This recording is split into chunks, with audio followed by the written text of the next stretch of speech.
Hello there, the internet. We are back now after Daytona, this was actually a really good. I don't want to say speed weeks because it was 1 week, so it was a really good speed week that we had. Yeah, I would say so. It was I pretty feel like, good. yeah, A little bit short, but I liked it. It was pretty good. it feels short, but it was a lot of good racing actually. So a lot of the racing was better than I thought it was going to be with the lack of practice. Yeah, I thought so too. I thought it was kind of weird how we had practice after the duels, but I mean, it still kind of worked out. So It's funny. I like that you brought that up. That's a great way to start this episode, actually. Is before the duels, qualifying was the shining example as to why we have practice before the duels. Because that 50 car was all kinds of messed up.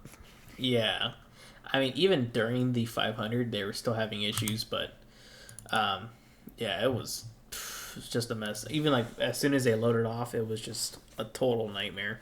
That's why I like having practice. It's like the full time teams, I guess it's not as big of a deal because they have notes and they kind of know more what they're doing. But teams like the Money Team or like even the extension with Travis Pastrana and Austin Hill through Beard RCR and 2311, like even they need a little bit of an extra boost because those are like still newer extension teams. But the 50 car, that's a team that doesn't run a lot. They don't have a huge notebook. And with a driver who has never even run a plate track, and so Connor Daly rolling off the grid with the back end bouncing like that. He's like, "Is this normal?" That's when I knew we were in trouble.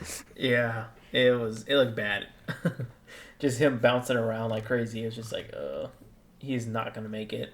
And then, lucky enough, and I'm pretty sure we talked about it last time. I think we talked about how, you know, uh, if something happens to where somebody else wrecks, he could get in. And sure, you know it, Austin Hill wrecked, and he was pretty much like guaranteed into the 500.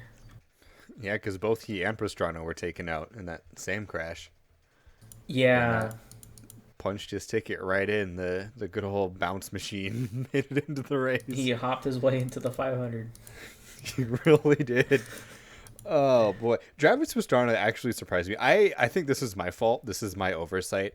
I forgot that Travis Pastrana was racing a 2311 car. If I had remembered that when we recorded our last podcast, I probably would have said Pastrana would have made the race because I forgot he was racing for the extension of 2311. So Yeah, I mean, even that is still kind of a shocker because, like, I mean, before then he raced with Roush, and Roush was back then was still a pretty decent team. Um, so, I mean, for him to kind of blow, blow all that out of the water is still pretty impressive. I mean, even if he's still driving for a competitive team. yeah, no, he timed his way in. He didn't have to worry about that crash because he made it in on time. So Yeah, which, I mean, it's still impressive.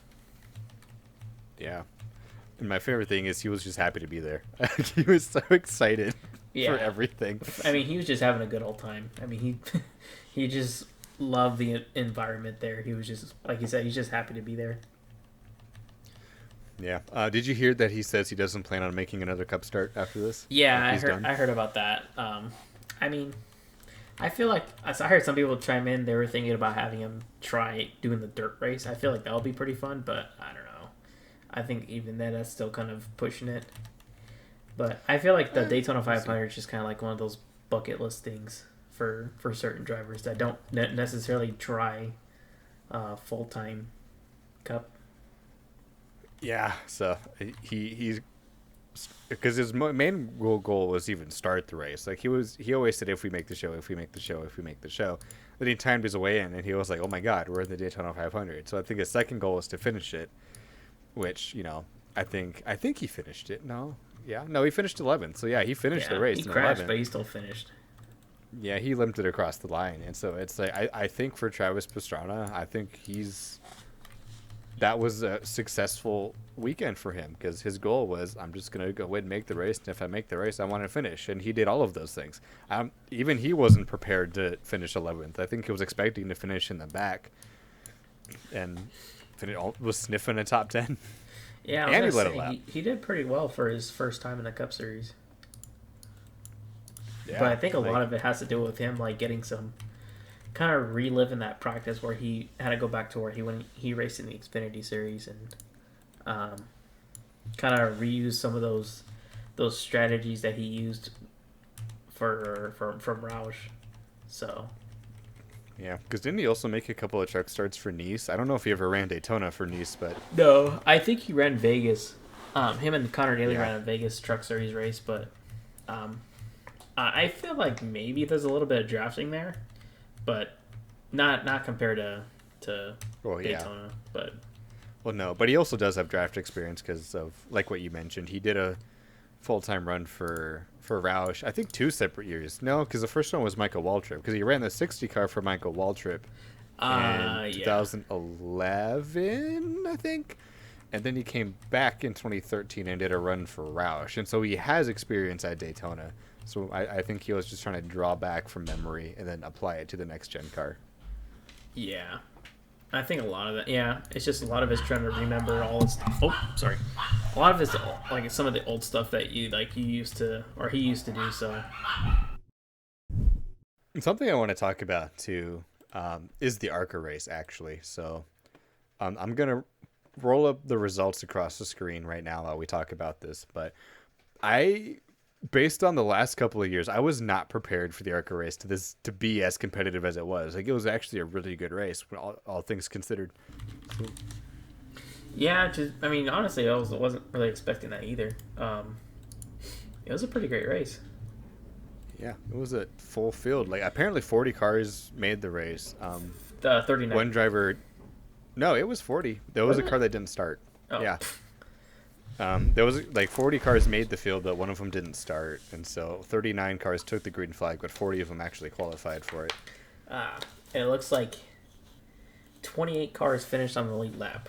Yeah, Oh, it was 28 lead lap finish, and Frankie Muniz in his ARCA Series debut. I think he finished. Where did he finish? He ended up 11th. Yeah. He was also and with damage too, because he was involved in one of those accidents late on. He had his fender pushed in. Really? Yeah, oh yeah, that's right. He had a pit. Yeah, I don't remember who it was. I think it was. I can't say her name. Tony Breidinger, or however you say that. I think when she got loose, she got into him.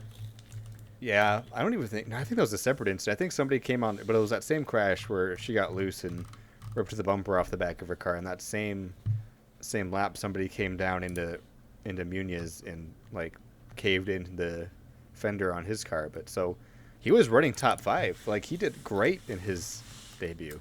Yeah, I was gonna say he did pretty well. I mean, for his first time being in a race car. But yeah, he did pretty well. I was kind of expecting him to be like kind of like mid pack or so, but he ran pretty well for kind of. I think he was also expecting to run mid pack based on how he was talking about it. Yeah, but yeah, he did pretty well. I mean, props to him for kind of making that commitment. But yeah, he did pretty well. I was kind of surprised how he performed out there. But I feel like if he wouldn't have gotten in that wreck, he probably would have been easily like top 10, top 5. He probably could have contended to win it because he was running extremely well up until they got that damage, and even with that damage, parking at an 11th with a now hurt car is still super impressive. Yeah, I would say it's pretty impressive. It was a good performance by him. So I'm kind of excited to see how he does in Phoenix. Yeah, because I think I'm actually going to follow the ARCA series a little bit more closely this year, just to kind of see how Frankie does. Because I don't know who's racing full time this year in ARCA, but I do know Frankie Muniz is one of those full time drivers, and so if most of the races this year are going to be like Daytona, where we can actually fill the field and have competitive races, I think we might see a wee bit of ARCA revival this year. I feel like you'll see a lot more, like maybe at more mile and a halves. But as far as like the other tracks, probably won't be. I don't know. Hopefully they fill up throughout the whole series, like the whole schedule. But I think it'll probably be more of like the super speedways and mile and a halves. Yeah. Because before it was just like very boring. Like, I'm not gonna lie, it was just like, like the past 3 years or so, like it's been pretty, kind of like a slumber fest as far as like the racing, because like there's maybe like 2 or 3 competitive cars out there, and everybody else is just kind of like riding around. And Yeah. this year, those it's kind two of or three nice. competitive cars are Venturini and Gibbs cars. Yeah. And even like I think DGR even had a car in there too. Yeah, that's when Hailie Deegan ran the full season. Yeah. That was 2018, I think. Yeah. Something like that. But I mean, yeah, hopefully, I mean, this year it's a lot more better. It's kind of nice seeing like the restrictor plates kind of getting back to what they used to be, as far as like more drivers trying to compete in that series at a competitive level instead of just kind of like riding around. But yeah, it's pretty cool. Yeah, because also what also makes the ARCA race pretty cool. Not only was it Frankie Muniz first start, it was also there were 18 rookies in that race. Did you know that? No, I did not. There were 18 rookie drivers in that race. Almost half the field had never seen Daytona before in an ARCA car. And for that kind of racing, I'm kind of surprised because I was expecting like a wreck fest, especially with that many rookies. You see, that's what I was like holding my breath on. I was like, this is either going to be an absolute shit show because nothing happens, or it's going to be a shit show because the 18 rookies just don't have the experience. But it was actually, for the amount of rookies in that race and just how the racing was, I'm surprised it went as well as it did. And even in that same wreck where Breininger lost her bumper, they all did an incredible job not wrecking. Like, I remember watching that unfold and seeing like 3 cars go sideways and the whole field fan out, and I was like, oh my god, here they go, and nobody crashed. Like, they all saved it, and I was like, oh my god, that was incredible. Like, yeah, I was really surprised how they were racing. I mean, there was a lot of close calls where I thought like, oh my god, they're gonna wreck big here, but they kept it together. So yeah, and the crashes that did happen, they weren't even big crashes. There were only like single 2 car or 3 wrecks. car wrecks when they did happen. Yeah, I was really surprised. That tells me that there's actually some talent in the field this year, so we might actually have a really nice ARCA season. So yeah, hopefully. I mean, it'll be nice to see like a really competitive series, just not like Trucks, Xfinity, and Cup, but just another series as well. Yeah, and I hope it brings a lot more people to like watch it too, just because like Frankie Muniz is doing a full-time schedule, so hopefully it kind of brings in a bigger crowd to watch these races, because usually ARCA never really gets that many views, especially besides Daytona. But yeah, hopefully it draws in a bigger crowd. Yeah, because like I was impressed with that. Like there were some things that honestly, classic ARCA, where there were some things you look at and you go, yeah, that's about right for ARCA. But like overall, the as out of control as those cars were, like there was not a single stable car in that field. They were all over the place. They were squirrely. They were sideways, and more times than not, they were able to keep it straight and not wreck each other. So yeah, no, like I said, it's really impressive by how their driving styles were. Like, it wasn't like reckless, people weren't taking each other out. They're all pretty much being smart. So yeah, and to add on to the 18 rookies, there were also another point of note that they made pretty obvious in that was there were 5 female drivers in the race too. 18 rookies and 5 of them were female. Wow. Yeah, that's really impressive. So that's like also really good for diversity. Yeah, it's nice to see like a different diversity instead of just seeing like males pretty much dominating the sport. You're starting to see more female drivers on there, so it's really nice to see. I love that. Yeah, and I don't remember all of them. I think there's one of them I'm forgetting, but they all ran really well too. Like, I'm looking at the results here, and Mandy Chick, this is also a funny story. They were saying that if Mandy Chick, she was saying that if she won the race, she was going to get a tattoo on her butt, and the whole team was going to get tattoos. They were going to pull the good old Austin Dillon. And they finished top 5. Like, they finished 5th, that team did. And so we have Mandy Chick, the highest finisher, in 5th, followed by Amber Balkin in 6th. Then we got to go to the second page here. I think Natalie Decker finished 14th. Trying to remember who all of them were. There's Logan Mr. Rocca, who finished 18th. Actually is a driver instructor for the NASCAR Racing Experience. And that's how she landed that ride. I can't remember who the fifth. Oh, Tony Breidinger, who finished 23rd, and that was because of an accident. And she was running top 10 before that accident. So it's like a full field of 39 drivers, 18 rookies, 5 females, and pretty much most of them finished top 20 outside of Breidinger, who had an accident. So they all ran really well. Yeah. That's really nice to see, too.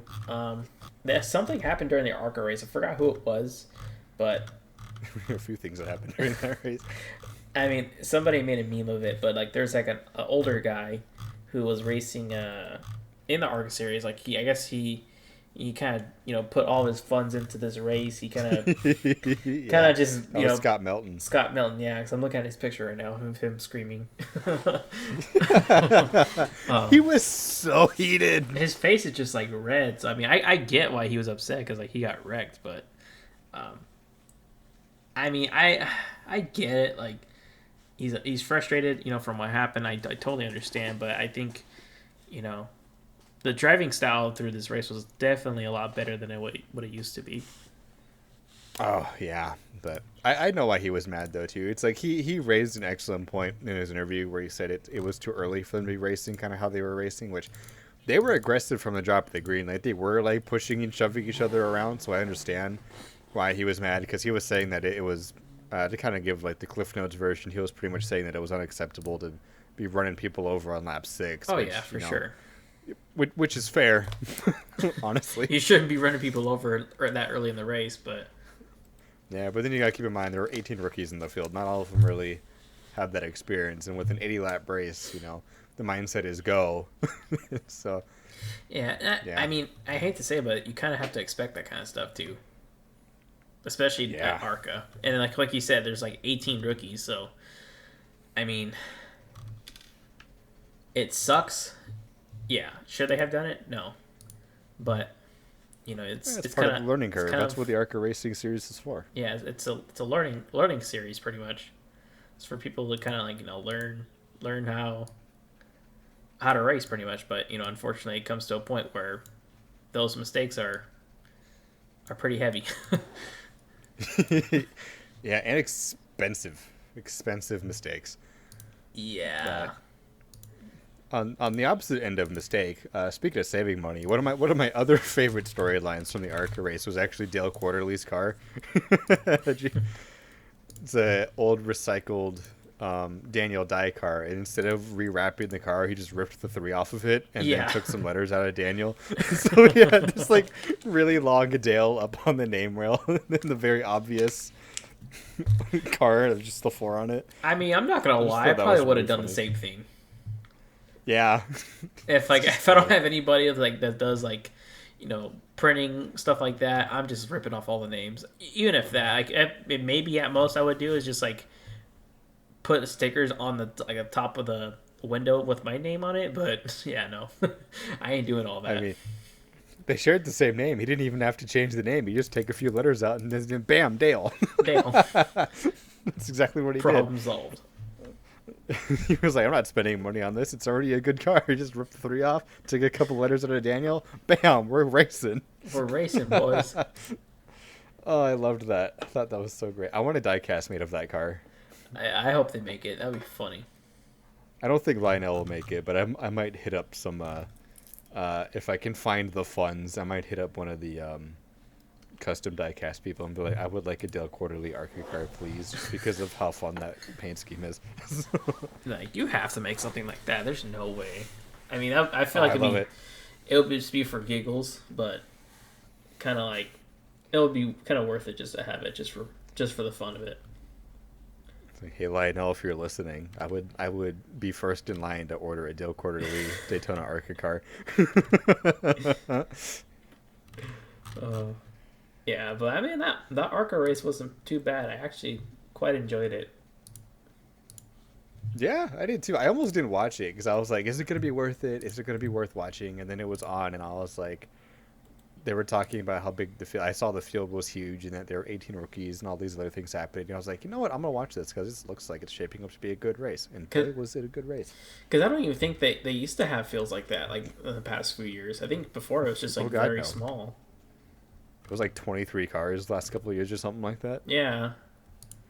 Which sucks, but I mean, now it's kind of nice to see how it's grown so far. So. Yeah, and before we move on into the truck side of things, the last thing I want to note is the race winner, Greg Van Alst. That's how you celebrate. That man was on cloud 9. I was so happy. That guy's been racing. Just... Yeah, started racing in 2002. Ran out of money, then came back and won Daytona. Like what a story! I love that. That's a comeback story. Yeah, it is. Like that's a story to tell somebody like when they're giving up their dreams. Just be like him. Keep trying. Yeah, keep trying. One day you'll bounce back. And Greg Van Alst is the definition of the ultimate comeback. Like he even said in the interview, he said, "Guys like me aren't supposed to do that." Yeah, he went and did it. Because like you always see like all these like top teams dominating. You always see like Joe Gibbs or like Venturini. They're always winning those things. So it's like it's nice to see the small guys win. You know what, Lionel? I would like to add another diecast to the list. You saw that with the Cup Series too. I mean, we'll kind of get into that later, but yeah, but God, like Lionel, I'm adding a car. I would like a Greg Van Alst and a Dale Quarterly Daytona car, please. Or you can buy an old Daniel Dye and just rip off all the numbers like they did. Does Daniel Dye have a diecast? Probably not. I think he does. I think he got one made. I think he It's somewhere. No, that on was eBay. I don't know. I'll figure that out later. But just everything about that ARCA race was just absolutely perfect. You had amazing storylines. You had great racing. You had just the funny moments like the Dale Quarterly car story. You had the sweeper truck that was slipping off the banking. Like you had your classic ARCA moments mixed in with incredible storylines and great racing. Like this was easily one of the greatest ARCA races I've seen in a long time. Yeah, I was gonna say it was a really, really good race. I was genuinely surprised but happy how it turned out. Oh my God! And congrats to Greg Van Alst. I think that was a happy man at the end of that race. Alrighty, so moving on into Friday. Actually, was that the same night? No, yeah, Friday night. Truck Series that was a race. That was one of the races ever ran. I mean, if I had to choose one race that I would probably miss out of that weekend, it'd probably be the truck race. Yeah, that was. I already told you this nugget, but for those of you listening who weren't aware, we ran more laps under yellow than we did under green. So the race ended at 79 laps. So we ran 79 laps. We had almost a perfect split. We ran 39 laps under green and 40 under yellow. Jesus. And that was mostly due to rain. Yeah, it kind of sucks. I mean, you're not always going to get perfect races, but, yeah, it wasn't the best. But you know what? Sometimes you win some, sometimes you lose some, so. It was definitely not a winning situation, except unless you're Zane Smith, but. Yeah. I mean, props to them, though. They at least tried to get it back up and running. It just sucks because, like they got it all dried up. They're getting ready to go, and then, like, more mist comes, and it's, like, it's not just, like, a light mist. It's, like, it's enough just to, hold them back a bit, and it just kind of kept having to delay it more and more and more. It's just, it sucked. Yeah, Mother Nature decided that she did not want to cooperate Friday night. And even one thing that I saw a lot of Friday was when NASCAR was calling the drivers back to the trucks and everything because the track was clear, the cameras were showing that it was raining up in the grandstands, but there was nothing on the radar. Like, the radar was completely clear, but it was very obviously raining up in the grandstands. Yeah. I forgot who it was. It was somebody. I forgot who it was. I have to look it up and see, but it was funny but not funny, but it's like he's showing like the video of the race, and it's raining, and as soon as like you see the cars come through the triangle, they just all wrecked. I don't know if you saw that. Oh my God. I did see that. That was Ryan, I can't say his last name, Pastrana, something like Pastrana, I can't, Ryan, if you're probably not listening to this, but if you happen to stumble across this club, I apologize. I cannot say your last name unless I'm looking at it, and I'm currently not looking at it, and so I'm gonna screw it up. Oh, Ryan Pastrana. Wow.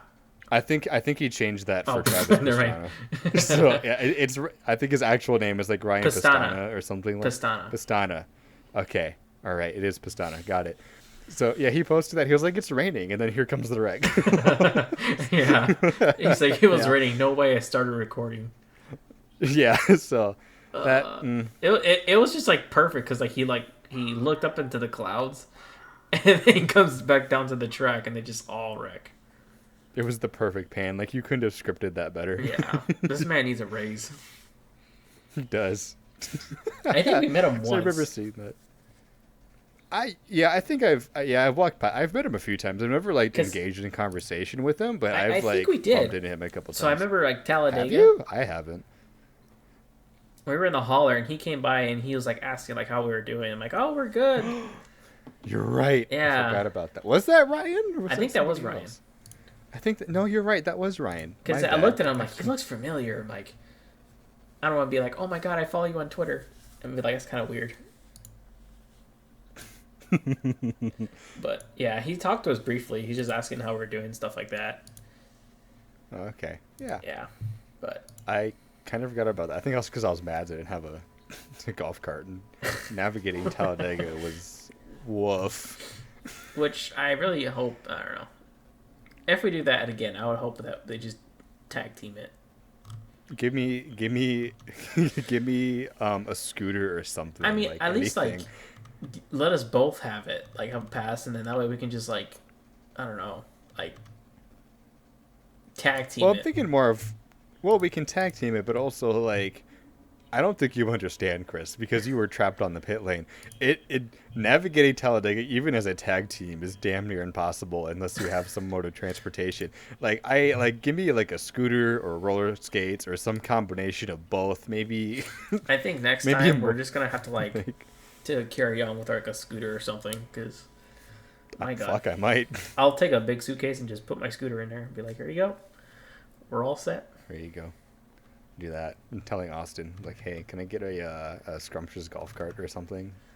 Hey, just Because, put it on the budget.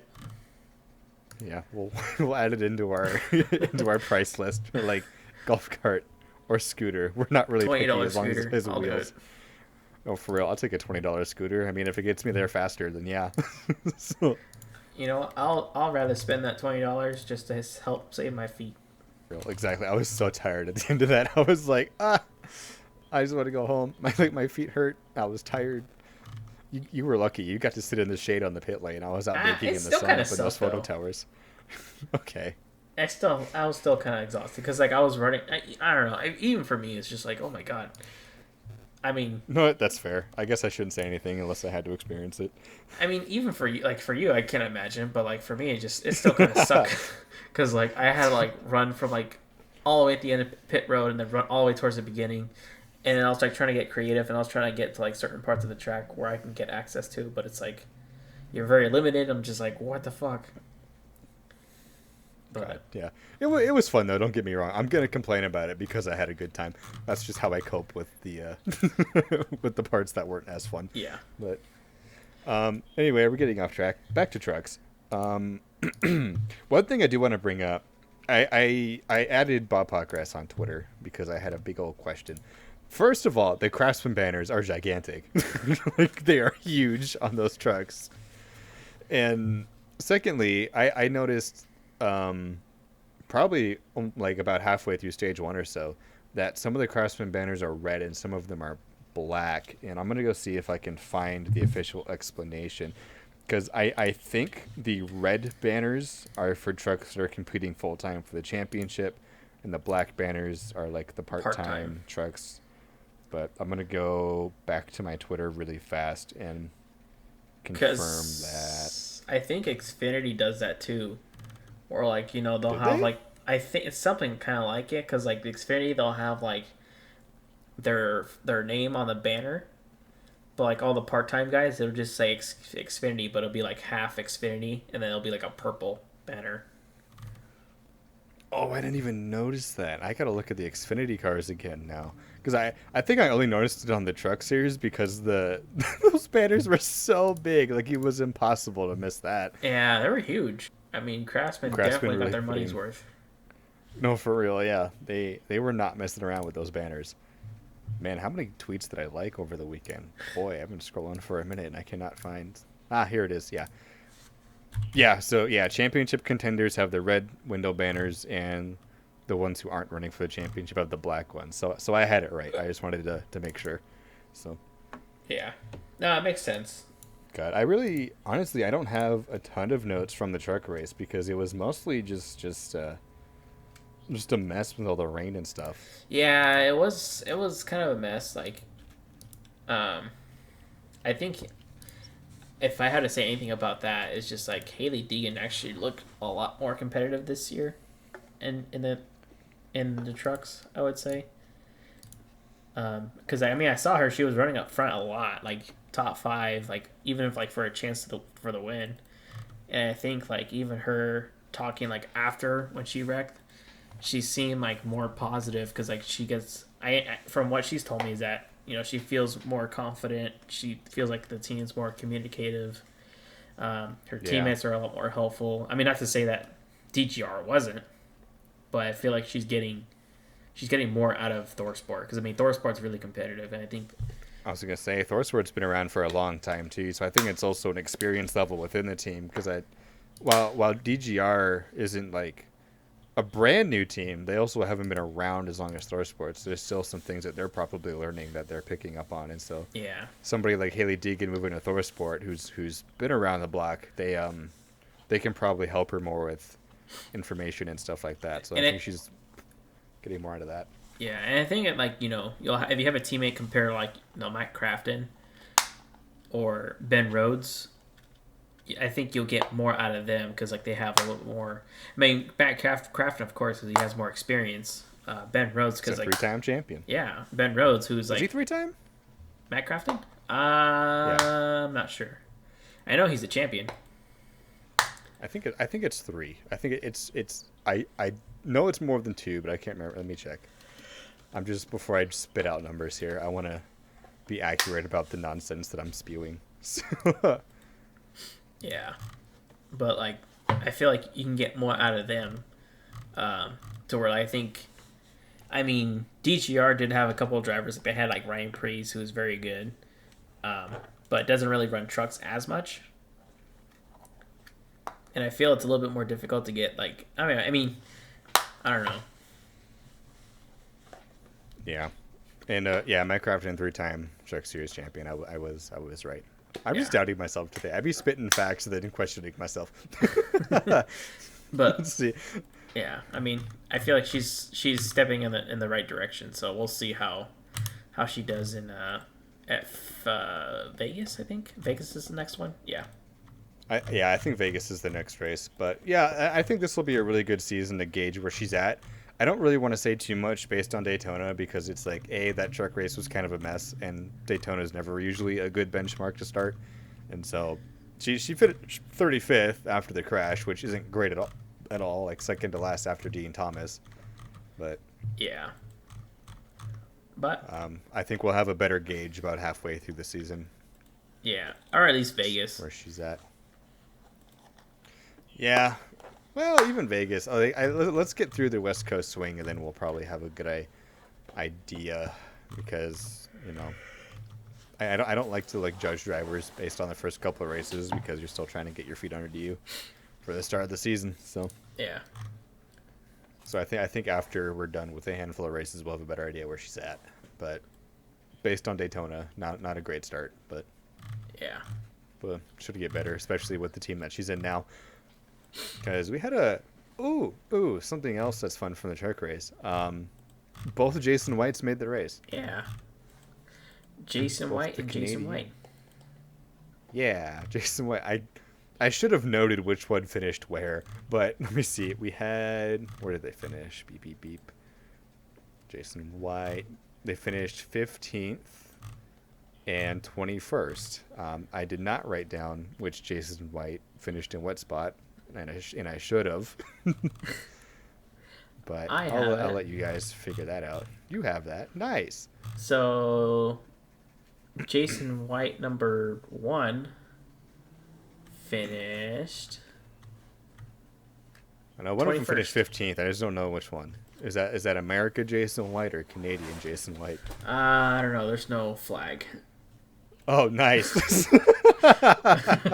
They're like, I know where they finished because I have the results right here from the graphic that I made.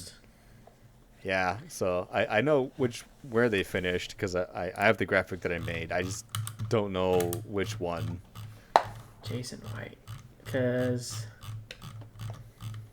if I see like the decklist, I can tell. Okay. Well, while you look for that, there was something else. No, that wasn't trucks. Never mind. Don't listen to me. That's coming up. Yeah, truck race was one of the races, right? Which Pastrana was in that race too, and he actually finished 13th in that. Yeah, pretty impressive. So that was some good track time for him as well. I forgot about that until I was just scrolling through my little. Which also I'm gonna also be having the results rolling across the screen here too while we talk about this.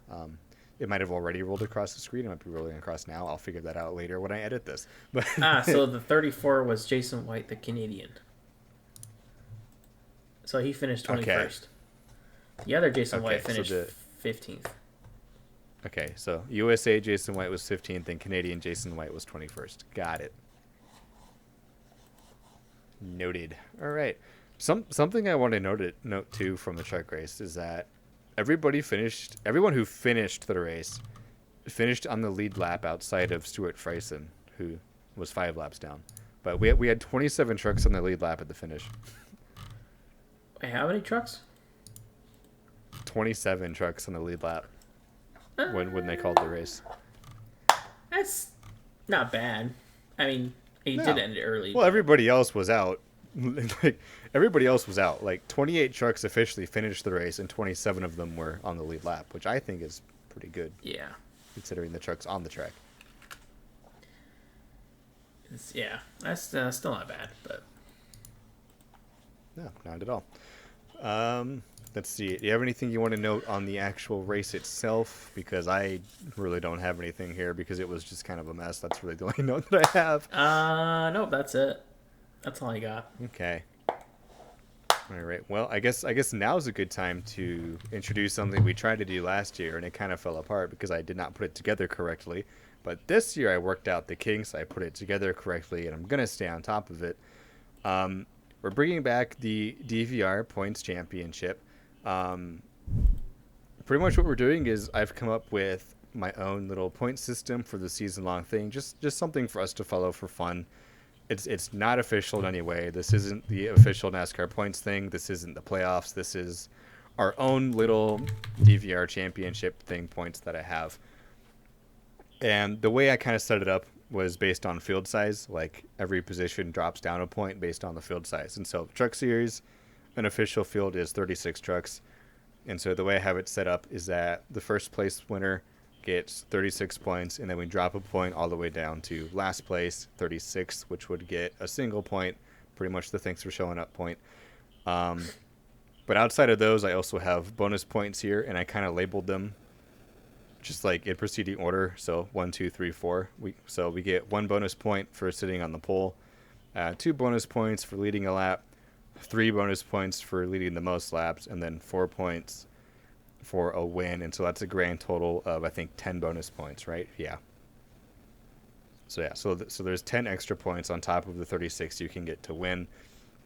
And so I'll probably throw a pooey little graphic up for that. So I don't think I made an official graphic, just so anyone watching this can visually see what the points breakdown looks like across all 3 divisions and the bonus points. But with that being said, looking at the good old DVR Truck Series Championship, it's the first race, so pretty much the finishing order of Daytona is pretty much how the points are laying out. We have Zane Smith leading the points with 42 points. In second is Christian Eckes, followed by Tanner Gray, Colby Howard, and Ty Majeski in the top 5. And then to round out the top 10 in the DVR point standings would be Grant Enfinger in 6th, Tyler Ankrum, Matt Crafton, Corey Heim, and then you're probably wondering why Chase Elliott is in 10th.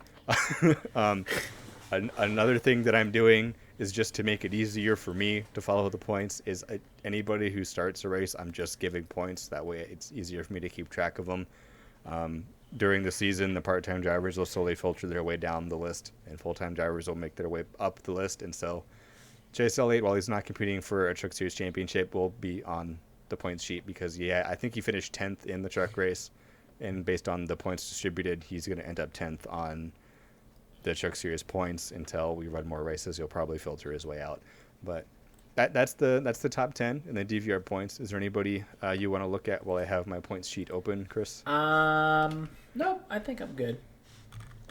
Alrighty, that's something we're gonna do pretty much throughout the whole season. I'm only gonna post the top 10 on the screen during the podcast, but I do have a full points sheet that I'm gonna keep track of during the season, and so that's gonna be a mess. But I'm committed to it, and I figured out the kinks, and so if everything goes well, we should have a pretty competitive DVR championship this year. So yeah. Right, and so now, if you don't have any closing notes on trucks, you ready to just skedaddle on into the Xfinity series? I am ready. I'm ready to go for the good old beef. It's what's for dinner 200. All right, and 300. 300. Yeah, I didn't even catch that. Okay, you're paying attention. So Xfinity. I actually, from what I did watch, I didn't get to watch the full race because I was doing meetings, and same for you. You were in a meeting, and then you were also at the Las Vegas Bull Ring for the Bull Ring night out there. Yep. And so we didn't get to watch the full race, but what I did gather, it was actually, once again, another pretty good Xfinity race from what I saw. Yeah, it was pretty good. I caught like glimpses of it, like probably highlights of the race, but from what I've heard, it was pretty good. Yeah. One thing to note at the start of the race is that Austin Hill won the pole, but he actually started in the rear because he was having radio issues, and so they had to swap out the radios, and so he actually started last in the race. Oh, Fun fact. Yeah, and so he was supposed to start up front, ended up starting in the back, and came from the back to the front and won the thing. So that's an up and down day. I missed that part, but Parker Retzlaff had a pretty good day. Oh yeah, he did. He finished 4th. Yeah.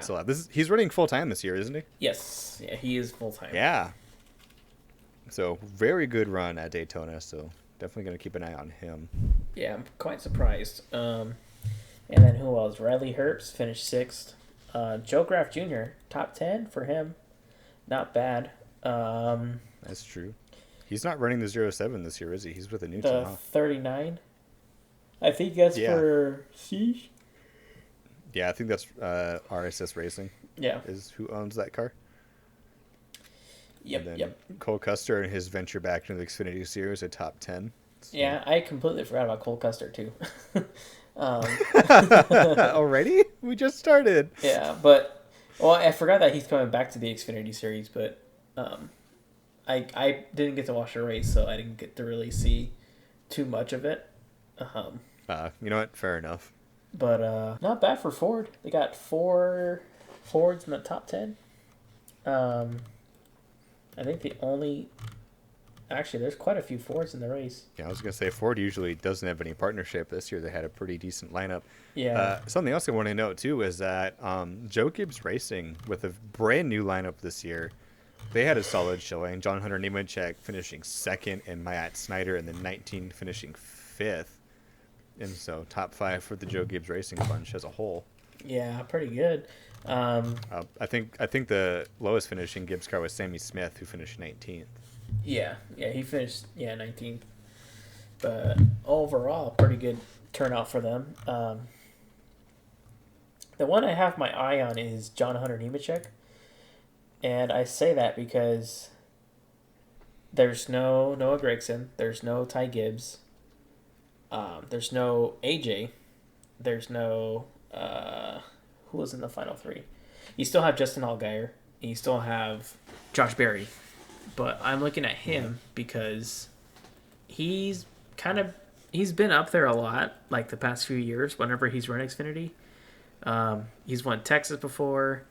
He almost won Richmond last year, so I think that he's going to be real competitive this year as far as for the championship. So I'm kind of keeping my eye out on him. See, I'm glad you brought that up. So I was going to say a similar thing where all the heavy hitters are gone.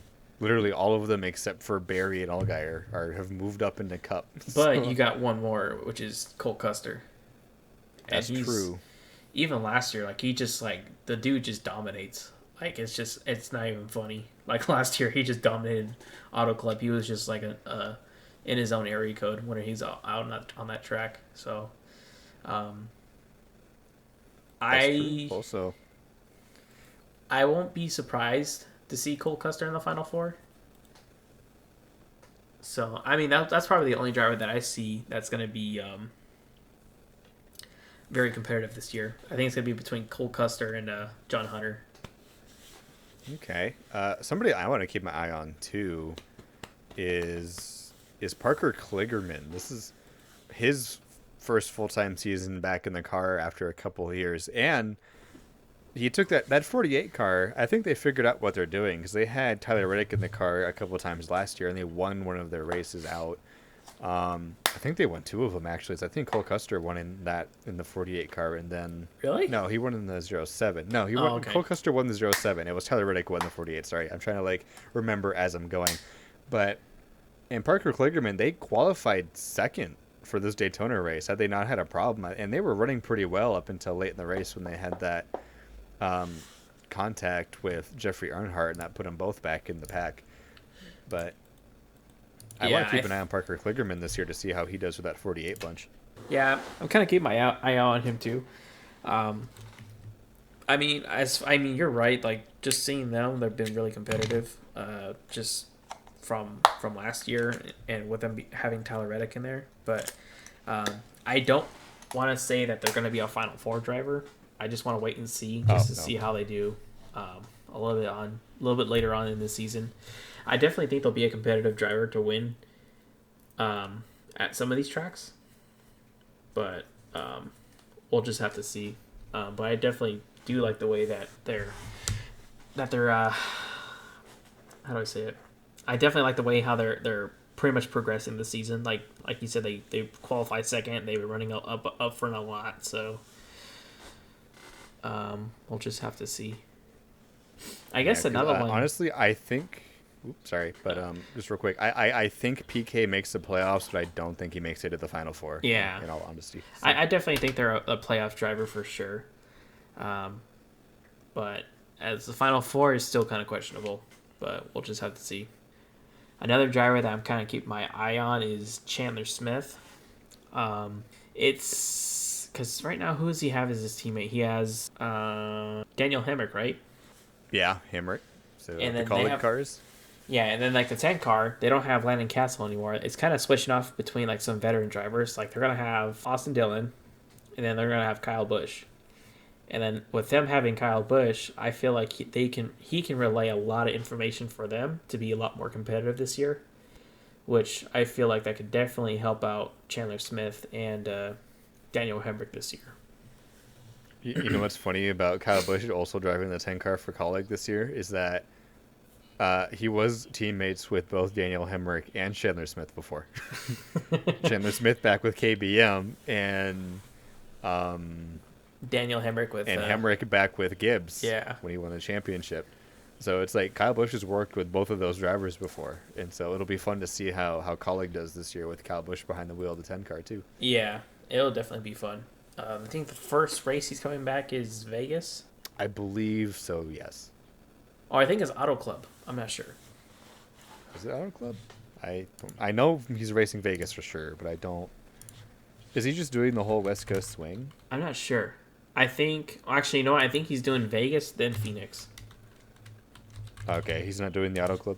No, I don't think he's doing Auto Club. So Vegas is the first one. Phoenix is the second one. Charlotte, the Glen, and then Darlington twice. That's not a bad lineup, but also, yeah, we'll see how he does in those races and see how Kaulig does. Let me go back to my little notes sheet, which I don't have a ton. But, speaking of Kligerman and Earnhardt, Did you? There wasn't a fight, but there was definitely some words thrown around after the race on Earnhardt and Kligerman. So, what are your thoughts on that? I want to hear what you think before I give my 2 cents on that situation. I definitely think it. I don't think it was intentional. I think it's just kind of like a racing deal. I definitely feel for Jeffrey Earnhardt because he had a really great race at that time, and then for him just kind of put that late block, it kind of just killed his race. I don't know. It's kind of hard to say. I mean, I don't think Parker Kligerman's that type of guy to go out there and just intentionally wreck people just for the hell of it. I think he just kind of got a little bit aggressive there and just kind of pushed him off the racetrack. It's just kind of like one of those racing things where it's like, your laps are winding down. You're trying to get the most spots as you can. And I think at that time he was kind of on the bottom by himself, so he was trying to get back up in the draft, and he kind of cut it a little too close with Jeffrey Earnhardt there. So I don't necessarily think that Parker Kligerman did that on purpose just to ruin his day. I mean, I don't think anybody does. I don't think anybody will try to do that, but I definitely think that Parker was just a little too aggressive there. Yeah, I think it was one of those moments. I think the broadcast put it perfectly, where it's like one of those moments where he just tried to clear himself and just wasn't quite there. Yeah. And unfortunately, it put Earnhardt in a spot where he had to pit because tire goes down. Now you have all these other problems, whereas Kligerman pretty much got off scot-free from that, but he paid the price later when he tried to make a similar move and nobody went with him, and he just dropped like a rock through the field. So, but definitely Earnhardt got the worst of that. With now he has a torn up race car, and he finishes worse than he was. I think he was running top 10 at that point. If not, they were close to it. Yeah, he was running top 10 for the most part. I mean, he was up there in the front. I definitely think he would have had a shot at the win, but yeah, it's just kind of unfortunate. Yeah, it was just, and then the altercation. I think there were 2. I think there was one from what I saw. I think there was one on pit road and one in the garage. Oh, I think what's funny is that like somebody took a video of it. Like they were talking like by the I think by pit lane, and then like they followed them all the way to the garage because I think like Jeffrey Earnhardt wanted to show him the car. So I think they ended up like walking all the way from like pit lane to the garage area. Is that what happened? Yeah. I was like, why did they argue twice? I didn't realize that it stretched. He was like, come look at my car. Yeah. Look what you did. Yeah, because they were talking, and then like he's like, do you want to see the damage? He's like, yeah, let's go look. And then like somebody like fast forward them like walking from like pit lane all the way to the garage area, which I thought was kind of funny. I did not see that video. I missed that one. I just saw the clip of them on pit road, and then I saw another clip of them talking next to the car, and I was like, damn, this must have been a long ass conversation. Yeah, it was pretty. It was a pretty extensive argument, but it wasn't like they were like cussing each other out or yelling or screaming, but they were just kind of like arguing at that point. And I think a couple of the Alpha Prime teams, they were kind of like cussing at Parker towards the end. But I mean, that's one of those things where it's like you should be trying to de-escalate the situation, because I feel like if the two drivers are there just arguing with each other, having a disagreement about what happened, I think just let it be. Yeah, I can't confirm if it was an Alpha Prime team, but like it was just like a group of guys. They were like right there by the situation, and I know one of them just I think the video cut off right when they were saying something, but in the comments, I guess the guy said that one of the guys told him to kind of go back to TV or something like that. Well, I mean, I understand you're frustrated because you work so hard to get down to Daytona. You're having a good run, and then you get put in the wall by somebody who hasn't really been driving a car in a couple of years. And so I understand the frustration, but also like if your two drivers are arguing but it's not escalating, they're just having a disagreement, I think standing in the front row and then just yelling at the guy isn't really helping de-escalating the situation.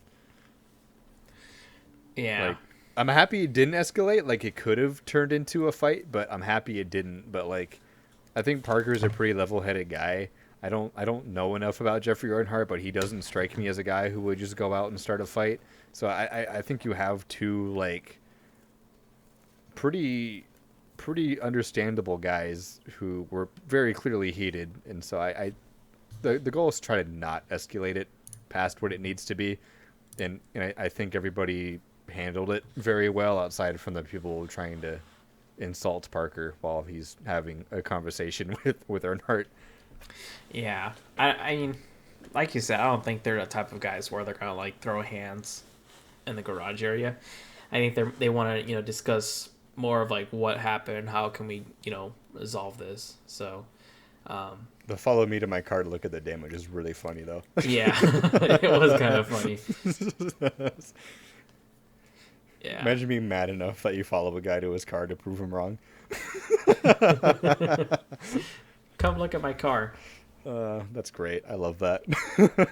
And then on the opposite that side of things, Sam Mayer's flip at the end of that race too. Very, very relaxed flip. Very relaxed, but people were like comparing it to Ryan Newman's wreck at. Which it was the exact same wreck. It kind of was. It's the same wreck. It was exactly the same. Like everything to the point. Like the flip and everything is just very identical. But yeah, very, very like just very relaxed. Like it wasn't like very violent. It just slowly turned over.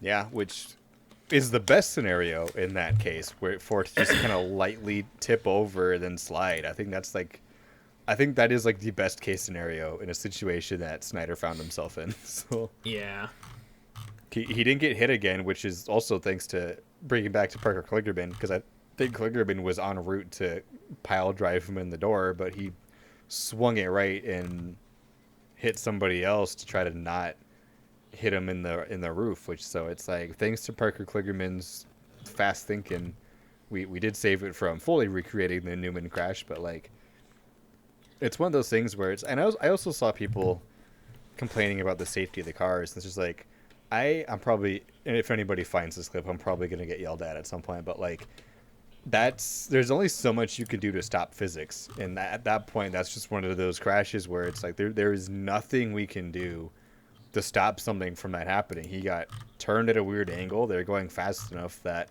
the momentum shift is just gonna pick up that car. Like, the car was already at an angle from the turn that the flaps can't really work effectively, and so it's gonna turn over. So I think in a situation like that where it's just full physics taking over, the result was the best case scenario, where it just kind of lightly tipped over and just slid along the roof until it hit the grass and then put itself back on its wheels. Like, that is, for a situation like that, everything did exactly what it was supposed to do. All of the safety equipment worked to the best it could, and at that point you just kind of hope and pray he doesn't get hit, or when he hits the grass it doesn't tumble, and none of that happened. Like, this was the best flip Mayer could have asked for. Yeah. Somebody posted on Twitter. It was like I think they said like last year they wore a Myatt Snider shirt and he flipped, and I think this year they wore a Sam Mayer shirt and he flipped. They're like, I'm so sorry. Oh, God. Just don't wear any driver shirts next year. Just come wearing a plain t-shirt. Right. Just wear a plain t-shirt. You're good. Don't come repping anybody. But yeah, I thought that was kind of funny. Oh, I missed that. Yeah, I think I did see that tweet. Oh my God. Yeah, but Jesus. Did you also see that before the race? There was a guy who correctly predicted the dual outcome, the truck and Xfinity races, in the truck race, and Myatt Snider replied and was like, "Yo, send me the script," and nobody replied to his tweet. And then after he flipped, he was like, "I see why no one gave me the script." So it's like, he had a pretty good attitude about it, which is also really fun to see. So, yeah, that was kind of funny. That was pretty funny. What else? But let's see. The JRM implosion at the end, like, they had that thing locked up. They fell apart so fast at the end of that race. It just fell right through their hands. Oh my God! Yeah, because they had Austin Hill set up perfectly. It was Austin Hill, followed by 4 JRM cars, and then 2 of the Gibbs cars. Like, the man stood no chance. Like, he had no hope of winning that race. Yeah. And then, like, I think the first one was when Brandon Jones tried to put a late block and then he got spun. And then after that, Barry ran out of gas. And then I think after that, what else happened? There was a... Then they flipped over Mayer. Oh, yeah, then they flipped over Mayer. And the only one left was Justin Allgaier just wasn't high enough. You just had no momentum at that point. Yeah. That was the quickest implosion of the perfect setup I think I've ever seen in my life. He was like, Austin Hill was not gonna win that race. There was no way. Like you can block 2 of them, but you can't block all 4 of them. And so I was like, okay, there's no way that he's gonna win this. Like you have 4 JRM cars and you have 2 Joe Gibbs racing cars. I'm like, it has to be impossible. There's no way. And then, boy, did he find a way. They definitely found a way. Yeah, because I think I was talking to you during that moment, and I was like, even if JRM doesn't win this, Austin Hill doesn't win it either. Like, if JRM doesn't win it, it's going to be Snider and... who was the other guy? And Nemechek, who come up there and steal the win, because it's like, if they lose their momentum because Austin Hill's blocking them, those Gibbs cars are going to drive right around all of them. So it's like, if they start the tandem draft and make moves, yeah, Austin Hill has a chance to block a couple of those moves, but if they come at you 3 wide, there's nothing you can do. And that's what I saw happening, but I guess Brandon Jones went to go get down in front of Barry, or he went to block him, or whatever the case was, and spun himself out. And bam, that's 1 JRM car down. So now you got 3 of them. There's still hope for JRM. Then Josh Berry runs out of gas. Now you're like, well, there's still 2 of them, but now it's a smaller chance. Now it's 2 JRM cars and 2 Gibbs cars. And then they had the implosion on the last lap where they flipped over Mayer. And then Allgaier had no help. And they threw the yellow with Austin Hill just barely out front. So it was the perfect scenario for JRM that just went down the toilet so fast. Yeah, it was just horrible. And they did it to themselves too. It's not like you can blame anybody but the JRM guys. You know, it almost kind of felt like the championship race where it's just like they had not all three, but they had three drivers in the final 4, and then Ty Gibbs just sailed away. You got 3 bullets on the gun, and you somehow missed all 3 shots. Yeah. Daytona, you had 4. You had a fully loaded pistol and somehow fumbled it. You were ready. That was a race, I guess. It was a good race overall. Like, it wasn't a bad race by any means, but I'm just befuddled that JRM managed to lose that race. I'm still baffled by it too. Even like Joe Gibbs too. I was like, I thought they would just like at least capitalize from it, but well, they had a chance. Had that race stayed green, I think if Mayer didn't flip, that would have stayed green, because the accident itself wasn't even that bad. No, like it was a couple of cars spun. I think it was only like a 3-car wreck, but NASCAR had to throw the yellow because he had a car upside down. And so I think had Mayer not flipped and it stayed as like a 3 or 4 car spin, I think it would have stayed green, and at that point it would have been Nemechek who won it, because at that point Allgaier didn't have help. Austin Hill was already being split 3 wide with Nemechek on the bottom, and I think Allgaier was in the middle, and so but either way he was being passed already. It was just the timing of the yellow. He hadn't fully lost his momentum yet, but had it stayed green for like an extra few feet, or Mayer had not flipped, it would have been Nemechek as the winner. Yeah. Like an actual game of inches and seconds. Yeah, it just baffles me how that happened. Alrighty. Any more notes on the Xfinity race? Nope, I'm good. Nope. Okay. So I guess now, scrolling over from the results to the nice little points sheet that I have. Pretty much the same thing as the truck race. It's the first race of the season, the first official points race, and so the top 10 in points is going to look very similar to the top 10 finishing order. We have Austin Hill leading the points, followed by John Hunter Nemechek, Justin Allgaier, Parker Retzlaff, and Matt Snider in the top 5. Then to round out the top 10, we have Riley Herbst in 6, Joe Graff Jr., Cole Custer, Ryan Sieg, and then Justin Haley in the top 10 on the Xfinity board. So it'll be fun to see how that shuffles around as the season progresses. Yeah. So now scooching over into the big day, the good old Daytona Commercial 500.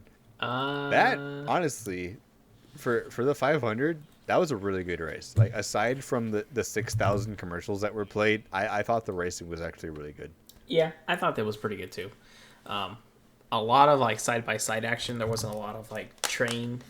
What do you call it? It was the double train, but it wasn't like a boring double train. Like people were actually kind of shuffling around a little bit. Mm-hmm. It wasn't just like single file the entire time. But I know some drivers were saying that they couldn't go 3 wide.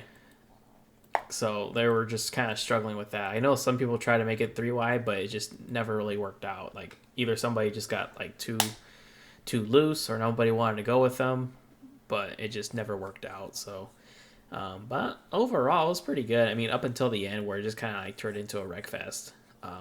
Probably from the point where Suarez spun out. That's when all the chaos just started.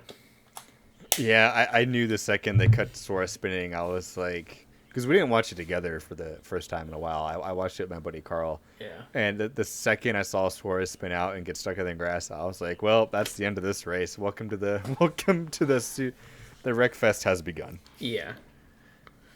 I had a feeling it was going to happen. I was like, once I saw him wreck or spin out when the caution came out, I was like, yeah, this is going to be a nightmare. And it did. Yeah, Daniel Suarez has single-handedly ruined Kyle Busch's day 2 races in a row. In 1 week. Yeah, in the same week, yeah. And then he still winds up finishing 7th. Oh, he did finish 7th. Yeah, and nice little DNF on Kyle Busch. Yeah, so 19th. Ended up, was it 19th? Yeah, 19th DNF. Wow. Up until that point, I thought the race was actually... I was surprised. We made the entirety of the first stage with no issues. I think the only real problem we had early in the race was when Riley Herbst spun coming to pit road. But even then, he was able to keep it rolling, and we were able to stay green. Yeah. I mean... Yeah, because he held onto it pretty well. I think he had one other wreck in the beginning. That was when, I think... Tyler Reddick, he got loose, or he got bumped by somebody. And then just he got turned by Harvick. Oh, it was Harvick? Yeah, he got turned by Harvick. I see. That was oh my god, the timing of that was horrendous. It's like we were doing here's my complaint for that. This is what made me mad about that. Not only did we miss the wreck because we were under a commercial, we had run less than 2 laps under green. We had literally sat through a commercial, came back from the commercial for Mike Joy to be like, well, this is the thing that happened, and now we're going to take you Fox side by side.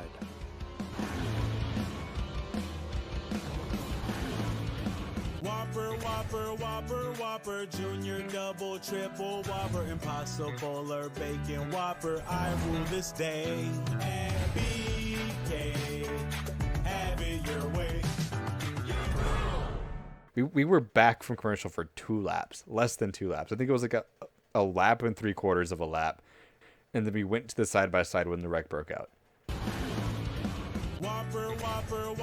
Whopper, Junior, double, triple, Whopper, Impossible or Bacon, Whopper, I rule this day. MBK, have it your way. And then we didn't break back in. We ran the entire commercial break before coming back. And I was like, that's what made me so mad. I was like, why? Why did we do this? Like, you're supposed to break back in. Isn't that the whole point? Is like if you're under commercial and a wreck breaks out, usually you break back in after that one commercial ends or whatever. We sat through an entire commercial block. Oh, like, God. What are we doing? Yeah, that was terrible. I mean, there's one point where I think that was when Reddick wrecked. It was like it was the Reddick one. That's when that they said side by side, and then as soon as they went side by side, that's when they started wrecking. I'm like, oh no! After 2 laps of green, it wasn't even 2 laps. The funny, like back then, like when I used to watch, watch the Daytona 500. Whenever a wreck happened, like whenever it's under commercial break, they stop the commercial and then they go straight to the wreck.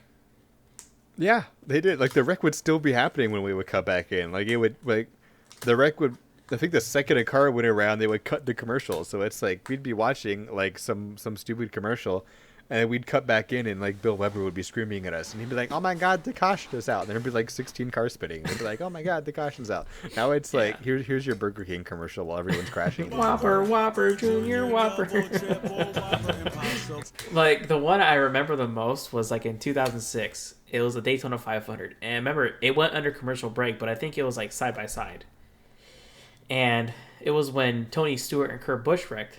Like, Tony Stewart had, like, the most dominant... Or was it 2006 or 2007? It was 2007. But, yeah, I think. Tony Stewart and Kurt Busch wrecked. And, like, it was under commercial break, but they stopped the side-by-side and went straight back to the race.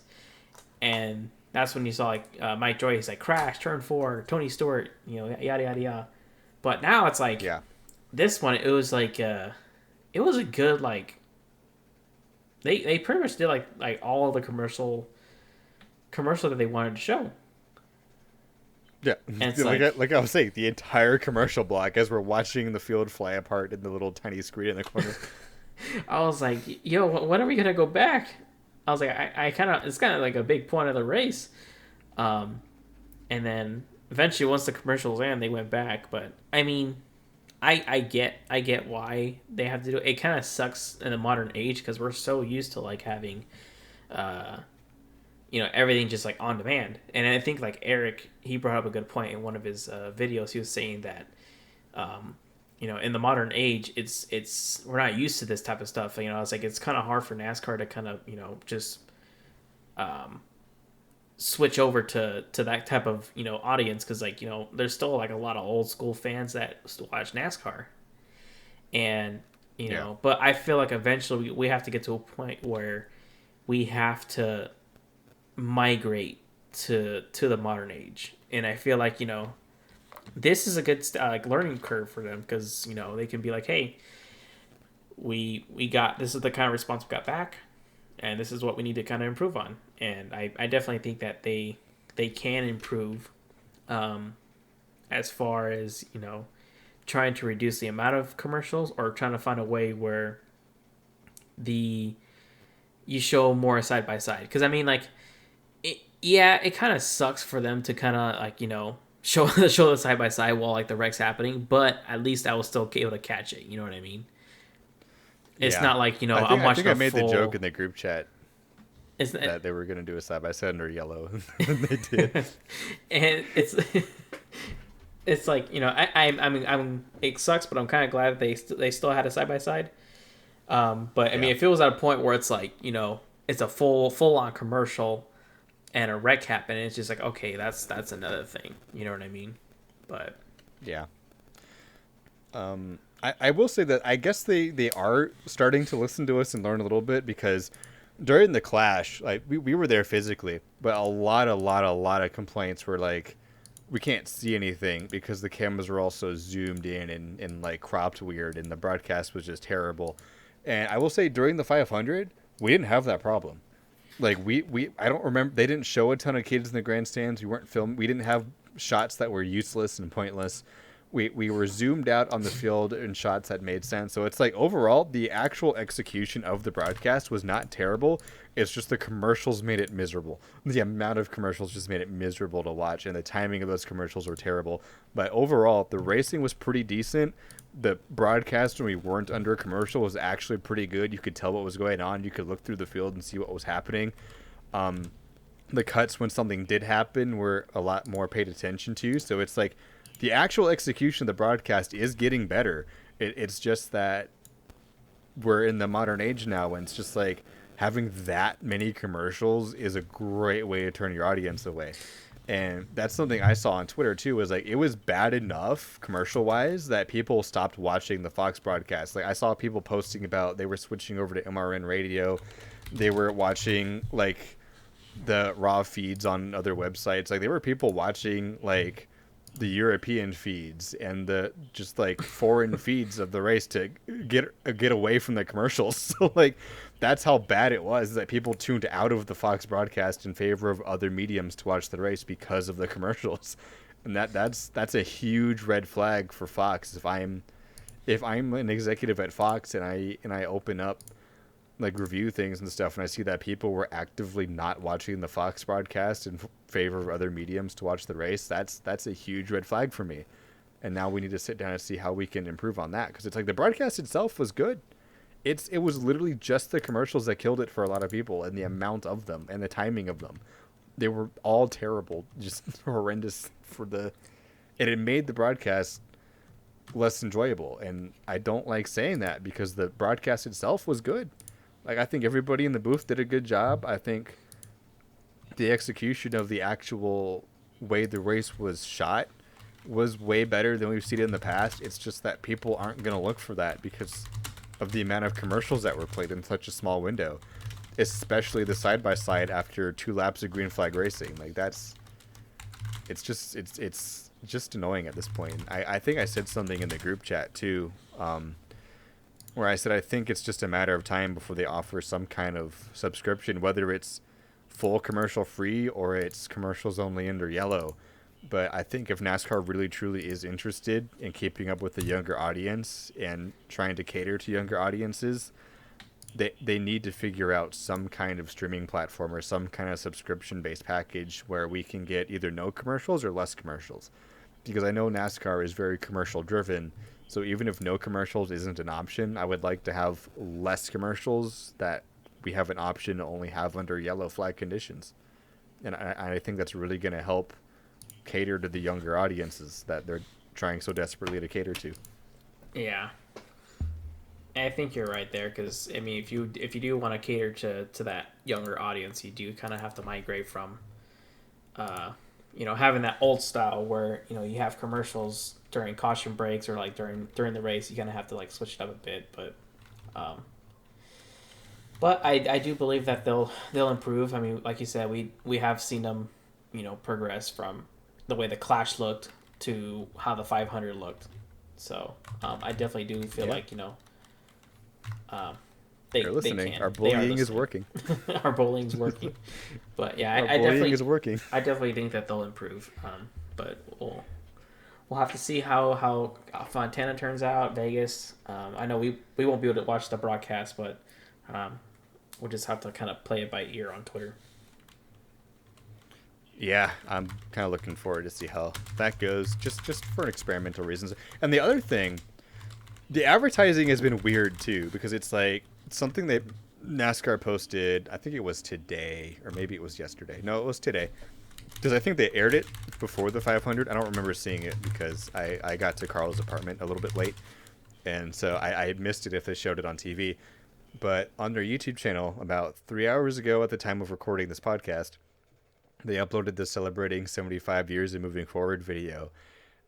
And that is beautiful. Like, that is the greatest thing I think I've seen this whole month. And something like that is a great way to advertise NASCAR. And that's something I talked about during the Clash too. I think we had a whole discussion on this in our Clash video, is that we're not seeing the hype or the advertising. And I think it came a little late. I think because the advertising things that I have seen were great and they've been brilliant, but I think they came a little bit late. And that's something I talked to. I actually ran a mini survey with some of my friends, because NASCAR's whole goal, or at least their goal the last couple of years, has been to cater to younger audiences and cater to people outside of the sport. And I have a lot of friends who just don't follow NASCAR. It's just not something they see a lot of outside of me informing them about what's happening. Like, they have loose interests, but they never really see anything on it. And so I asked them in the week coming up to the 500, I said, have you seen any commercials for the Daytona 500 or just the NASCAR season in general? Like anything NASCAR related that's been advertised to you? And I pretty much got a unanimous no. Like, none of them had seen anything advertising the 500, nothing advertising the 75 years of NASCAR. I think I had 2 people come back to me, and one of them said they saw a billboard advertising the Vegas race downtown, and somebody else happened to see a commercial on TV when their dad was watching. And that tells me that I think NASCAR is just marketing in the wrong places, because it's like a lot of people our age, like I'll say this, the only time I sit down and watch cable TV is when I'm watching a NASCAR race. I do not watch cable TV. I don't. That's just not something I do. And that's something a lot of my friends are on the boat of too. Like, I don't know anybody who watches cable TV outside of my parents and my grandparents. And it's the same thing with my friends. None of them watch cable. They're always just on streaming, or they're on Instagram or some kind of form of social media or something like that. And I asked them about that. I said, have you seen anything? And everybody who had seen a commercial was on cable TV or on a billboard outside. Like, none of them saw anything advertised through social medias or something that is heavily used by our generation. I feel like there's some people that they reach out. I mean, the LA Clash definitely helped reach a younger audience with yeah, but I'm pretty sure LA advertised the hell out of that. Yeah, but I mean, it still kind of reached out to a younger audience. I mean, that's true. It definitely does fit into that category, because I mean, if you look at the lineup that they had, you know, definitely a different form of like, you know, music artists on there compared to what they would have for like the Daytona 500 or even Vegas. You know what I mean? You know, they had Wiz Khalifa play during the halftime, which is, you know, really, really cool for like a younger audience, or even somebody who's like my age, where they kind of grew up with that type of music. They definitely had, you know, celebrities. I mean, they always have celebrities for like these races, but it was definitely a lot different compared to like what a regular NASCAR race would have. Yeah, I definitely feel like they can reach a younger audience a little bit more, but I mean, they definitely made a lot more progress than what they have done, I would say, within the past 3 years. They're learning, but it's definitely nice to see like a different form of how do I say it? Different form of entertainment, not just for the casual NASCAR fan, but just like a newer NASCAR fan that's, you know, looking to get into the sport. Yeah, because like the celebrating 75 years video, it's gorgeous. I watched it like 4 times before you called me.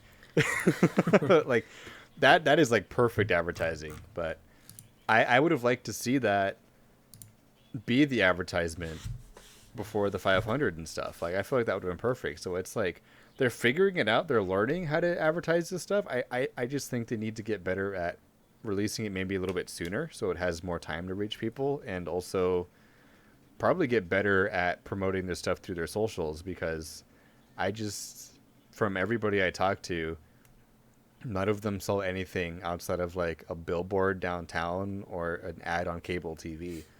And so that's pretty much the only time anybody I've talked to in our age range has seen an advertisement or anything NASCAR related. So I think they're figuring it out, but they're not quite there yet. So. They're almost there. I mean, for the, they're almost there. I feel like they can get there eventually, but it's just going to take some time. And I feel like it's just so hard, because like we've heard it like in interviews from the Clash, when people were saying like, oh, well, how do you guys feel about competing up against, you know, Formula One? And I feel like it's just hard to compete up against them, because they're their own category. You know what I mean? I was gonna say, it's such a different form of motorsport. Yeah, it is. It's definitely like a different form of motorsport. It's nowhere similar. I mean, they're both racing series, but they're completely different. Like you're talking about a contactless sport to a sport where beating and banging is like normal. Contact is encouraged. Yeah, it's encouraged compared to where in Formula One it's kind of frowned upon. Like if you make even the slightest contact, it could ruin your car, or it could... You breathe on a man, you get kicked out. Yeah, so... It is hard to compare that, because it's like, even if you want to go to like the extremes, it's like you have an open wheel division who runs street circuits all over the world, and it's expensive as hell. And then with very fragile cars, then you look over at NASCAR, and it's, you know, closed fender racing on mostly oval circuits on closed courses, not street courses. Well, I mean, we're going to a street course this year, but like with full fender contact, it's like you can't even start. The only similarity that NASCAR and Formula One has is that they're both racing divisions. they race in the U.S. at some point, and they both have a street course. Like that's where the similarities end. Like that's it. That's it. But yeah, I mean, we're getting there. We're definitely getting there. So I'm not too worried about it. Does it suck? Yeah, it does suck. But will we get there? Yeah, we'll get there eventually. Excuse me. Yeah, we're getting there. But to bring it back to the 500,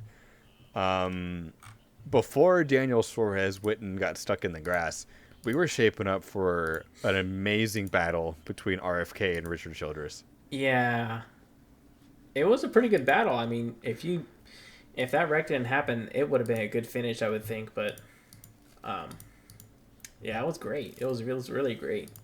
It was also nice to see RFK kind of run up front again. I was gonna say, like, that was really nice. I was surprised, honestly, to see the 6 and the 17 up there, and then immediately followed by the 8 and the 3. I was really hoping it would stay green. Like, I was honestly on the edge of my seat. I was so nervous. I wanted that to play out so bad. Yeah. It is what it is. Even then, even before Kyle got spun, had Kyle not gotten spun in that last lap crash, he still would have parked it in the top 5. Oh, yeah, for sure. He would have had a decent, like, top 5 run. Because I think he was, like, the 3rd or 4th car. Yeah, he was running up top. I can't remember. I think he was the one pushing Bell initially. I can't remember exactly how. I got to find a Wii play. But that crash was a mess. This is one thing I will say, though. This is where kind of Fox, the broadcast, kind of dropped the ball. Like, this is the one point in the broadcast where I will say they kind of didn't really do their job very well.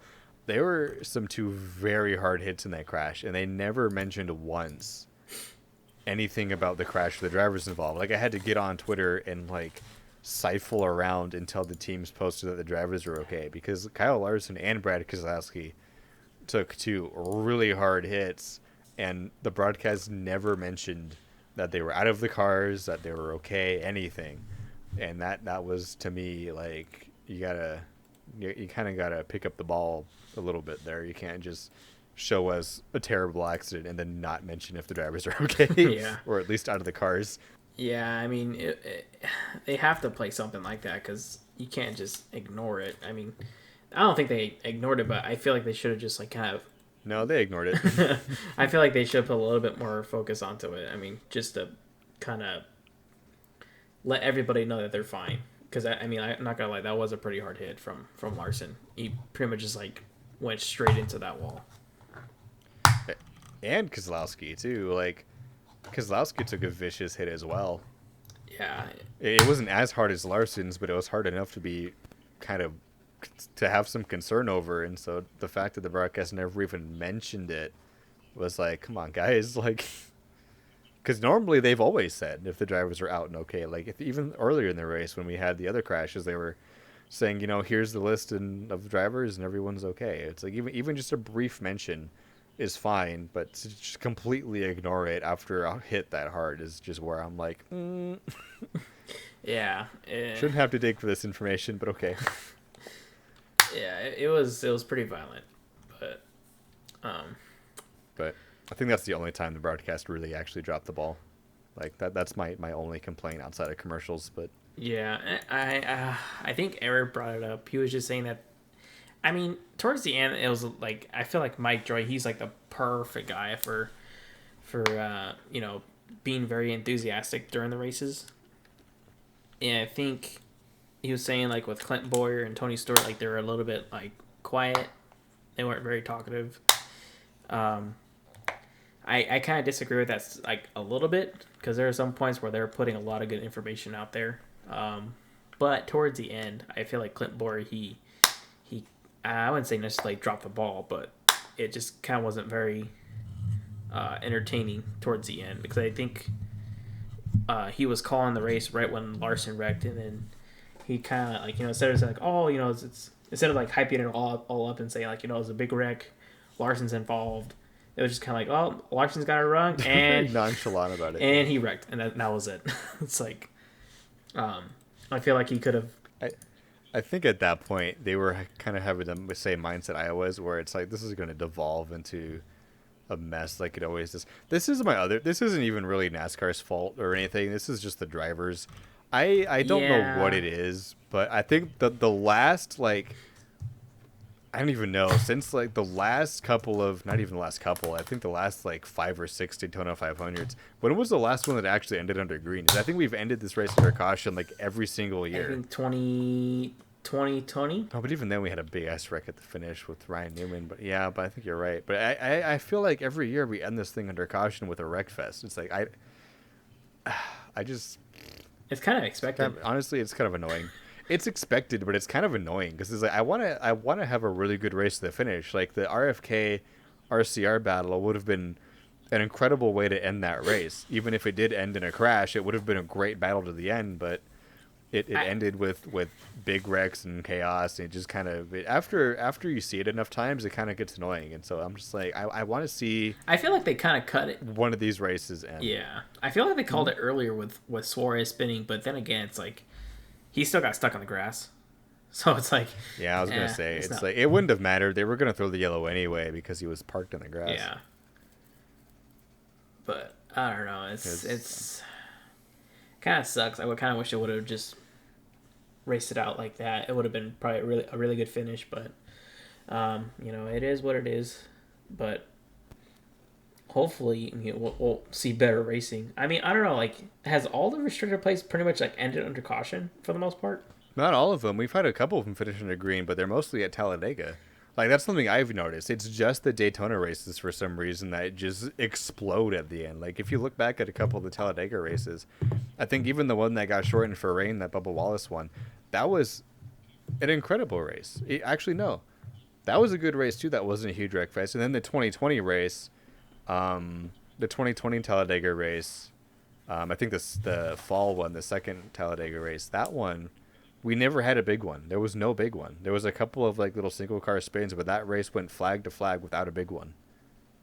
It's just Daytona, and specifically the 500 that just devolves into chaos every single year, and I'm not sure what it is, because I know we can have clean races at the end. We've proven that we can.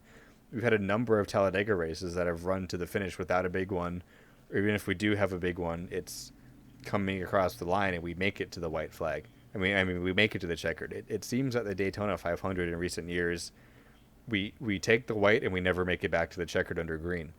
I think the most recent one, and like the only one in a long time, was the 2020 500, where we had that hellacious accident with Newman, I think. But even then, that was another wreck fest. It was a wreck fest up to that point. Like, we took the checkered, but like it was a wreck fest to get there. And I'm not sure what it is that's causing that. I know it's the 500, but it's like, we're smarter than this, right? Like, we know how to make these runs and not completely lose our minds. I don't know why we can't do that outside in the 500, because we do it everywhere else. Like I've been saying, we've run the July Daytona race, or I guess now it's the fall Daytona. We've run that one to the end without huge wreck fests. We've run Talladega multiple times without huge wreck fests. So I don't know what it is about the 500 that everybody just forgets how to drive. Yeah, and I think it's just, for the most part, it's the 500. So it's like the biggest race. It's highlighted as like one of the biggest races of the season. So I mean, I feel like everybody wants to try and win it. As much of a wreck fest as it's been, I think it's hard. I mean, I don't know how to say it. It's just, I don't know how to say it either.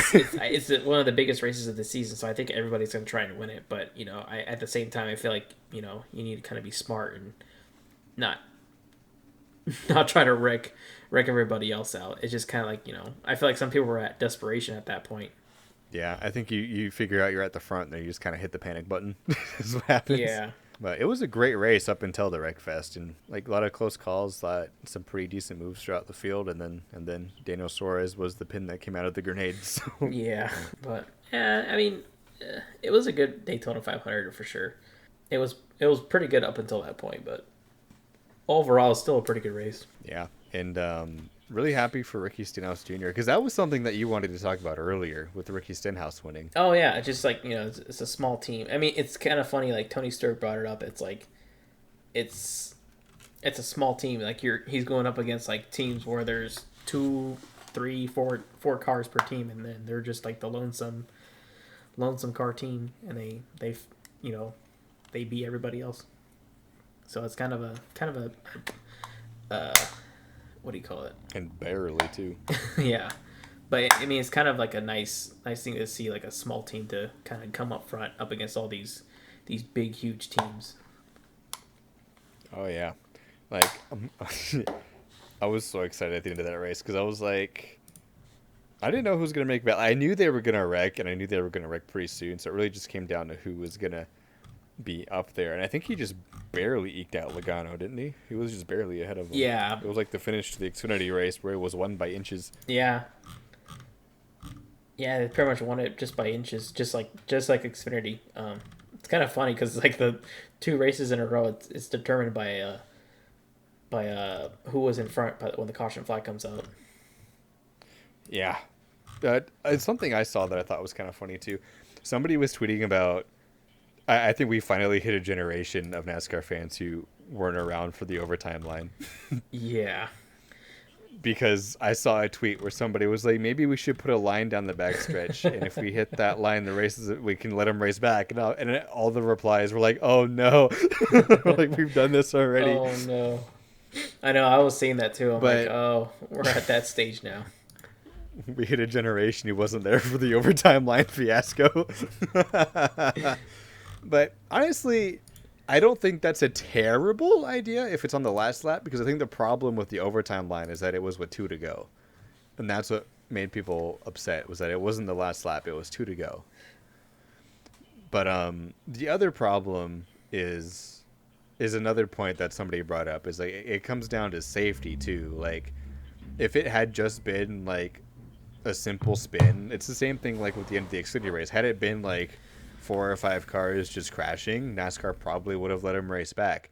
But the fact that we had Larson and Keselowski borderline just destroy the wall head on and then get hit multiple times, you kind of have to throw the yellow for that. It's the same thing with Snider. Had it, like I mentioned earlier, had it just been a handful of cars that crashed, they probably would have kept it green. But the fact that you have a car upside down on the backstretch, you kind of have to throw the yellow. So like a line doesn't mean anything in that scenario, because you have to get the safety team out there to make sure those drivers are okay. Yeah, I mean, it's kind of hard to play it out, because, like you said, if it's a single car spinning out, I would definitely say just race for it. But if you have like 4 or 5 cars who just like smash into the wall, it's kind of hard to race it out, because 1, you don't know how they're doing, they don't know if they're hurt or if they're injured, and 2, it's like, what if it becomes a safety thing where like they race to the line, they're coming at high speeds into that turn, it's like, you don't want to put them into put those drivers at more risk. So actually, the perfect example of this is the Las Vegas truck race. I was going to bring that up. I think last year. Oh, really? Were you? No, I'm glad we were on the same page, because that's the perfect example of what happens when you don't throw the yellow for a hard crash. Because like there was so much that happened. Like there was a crash had happened and the driver was hurt, and NASCAR let him race back and do all these things, and it was just like they got backlash for that. So it's like it's a no-win situation for NASCAR, and I think they did the smart thing throwing the yellow. As much as I would have liked to see them race back, yeah, when there's a hit that's questionable, you got to get the safety team out there. Yeah, it's something like that. It's very, very difficult to call. Yeah, so like line in that situation, line doesn't mean anything. It's like as a fan, as much as I like the idea of a line on the last lap, just from a safety standpoint, or from someone who's been around NASCAR for 10 plus years at this point, it just when it comes to driver safety, a line doesn't mean anything when you have a car upside down or a car hit onto the fence that then comes down the track and gets hit a couple more times. It's like at some point you have to sacrifice entertainment for safety, and something like that, I would rather make sure a driver is okay than let them race back to the line and have a driver injured in a car somewhere. Yeah, definitely. Gotta play it safe. I mean, as much as I would love to see him race at the finish, you have to be smart about it. Maybe we'll pull ARCA rules. Race has to finish in the green. There you go. Maybe that's the solution. If it's a caution, 1 to go, we're going back racing. I kind of wish it was like that. Because that's what the ARCA series does.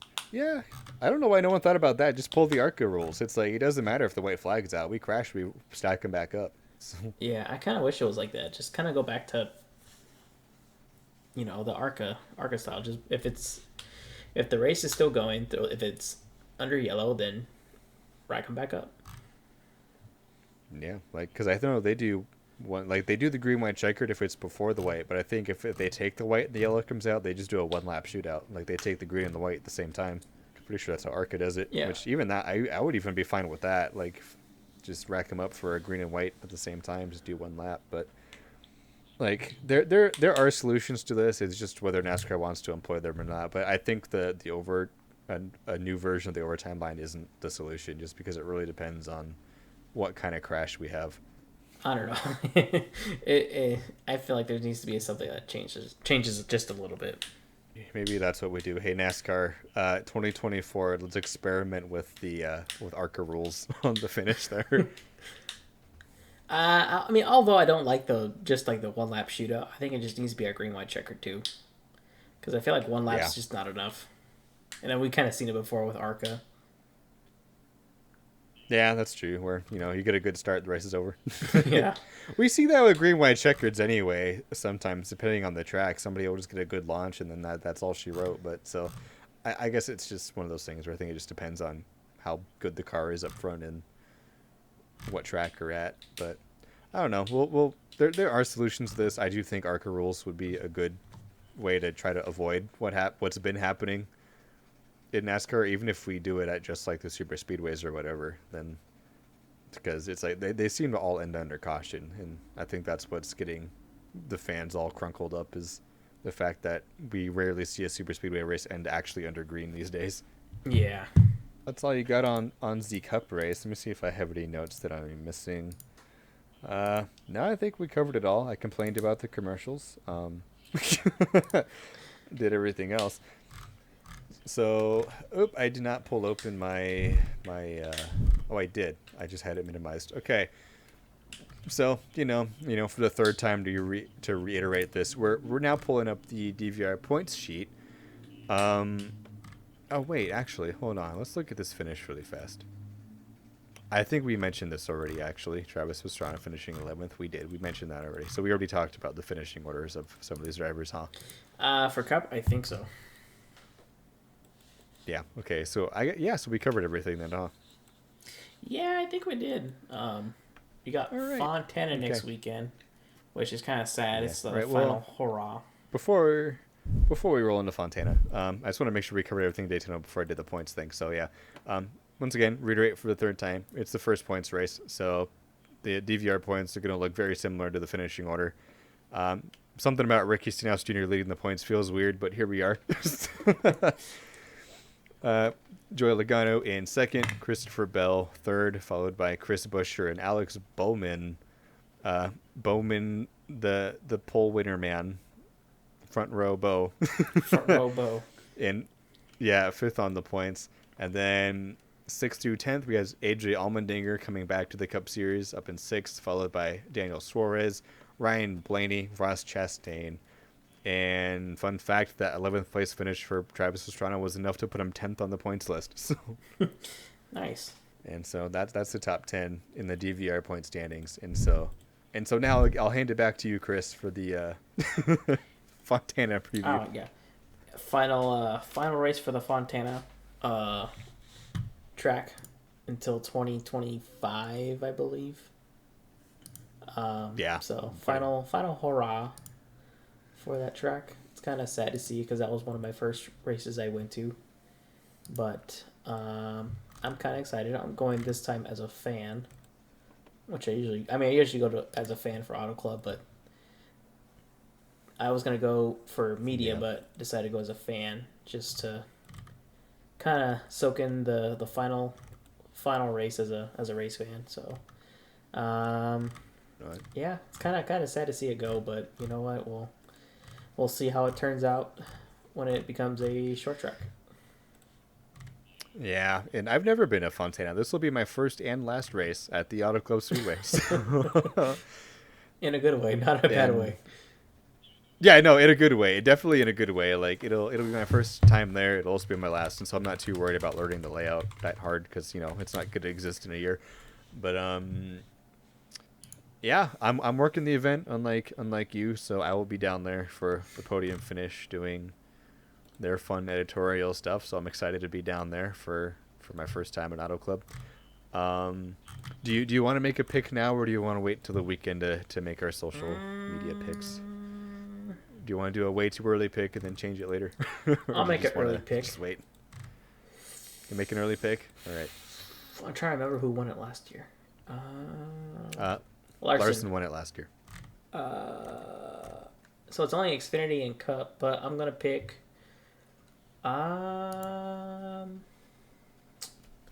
Because I know who I'm picking. I'm gonna go with Kyle Busch. I was gonna say which one. Yeah, I'm gonna go with Kyle Busch. Why are you picking Busch? Chevys are usually they look pretty good here. I mean, the A car was really good here last year, besides the flat tire. And you got Kyle Busch, who's really good at Fontana, so I have a feeling they have a pretty strong chance of coming out on top this year. So I think that 8 car, with its success or its almost success last year, will carry on to this year. But yeah, because I mean, Tyler Reddick would have won that race last year for sure. Like, they were just dominant in that car. Yeah. You know what? I think you and I are on the exact same page there, because I was also going to pick Kyle Busch for a couple of reasons. I think I stated this before Daytona, where a happy Kyle Busch is a very dangerous Kyle Busch. And also the way that 8 car ran in Daytona, like, he almost won his duel and he almost won the 500. Had Daniel Suarez not ruined his day twice in the same week, I think we could have been celebrating 2 Kyle Busch victories already. But we're looking at a track that Kyle's historically been very good at. He's now in a spot with RCR with really fast cars, really good equipment. And so I'm on the same page as you. I think the 8 car gets his first win in Fontana. Yeah, definitely. For Xfinity, I'm gonna say Custer. I mean, there's no. I don't know. Oh, okay. To me, it just. So we're just picking the same people. Yeah, I mean, it's kind of hard not to pick him. He was so good last year, and not only that, he's always good there. Even before he was in Xfinity, because yeah, he's just the guy to beat. Okay, you know what? As much as I want to pick Custer, we can't both pick the same driver for both races, and so I'm gonna throw this out there. I think I'm gonna go with John Hunter Nemechek. That's a good pick. Yeah, that's Fontana. a good pick. Although I think he's always been good. So I think there's supposed to be rain this weekend. Oh, well, then I'm picking Austin Hill. Rain is always on his side. Let's see. Nah, I'm gonna stick with Nemechek. Yeah, it's supposed to rain. Excuse me, Saturday.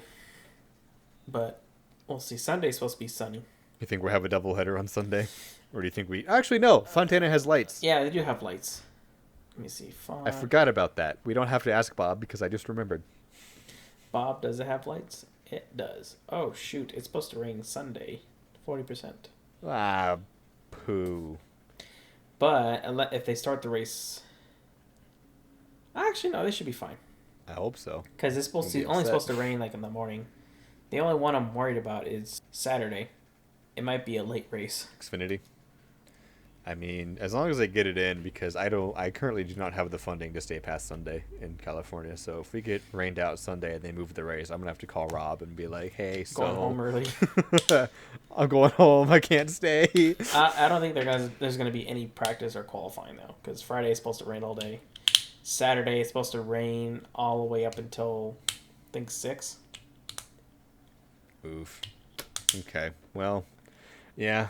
Ready. Well, that's unfortunate. We'll see how that goes. But I'm going with Nemechek. You're going with Custer for Xfinity, and we're both on the Kyle Busch train for the Cup race, huh? Yeah. Alrighty. So I think that's all I have here, unless you have any closing nuggets for anything. Nope. That's all I got. All right. Well, if that's the case, I'm going to wrap it up here. And if you've made it this far into the podcast, all of our gibberish, make sure to check out more of our gibberish on our social medias. You can follow us on Twitter and Instagram at Donahue_Vargas for our official race picks, any more updates and stuff on Twitter. And with that, we'll see you guys next week for our Fontana review and our Las Vegas preview. Yeah. See ya.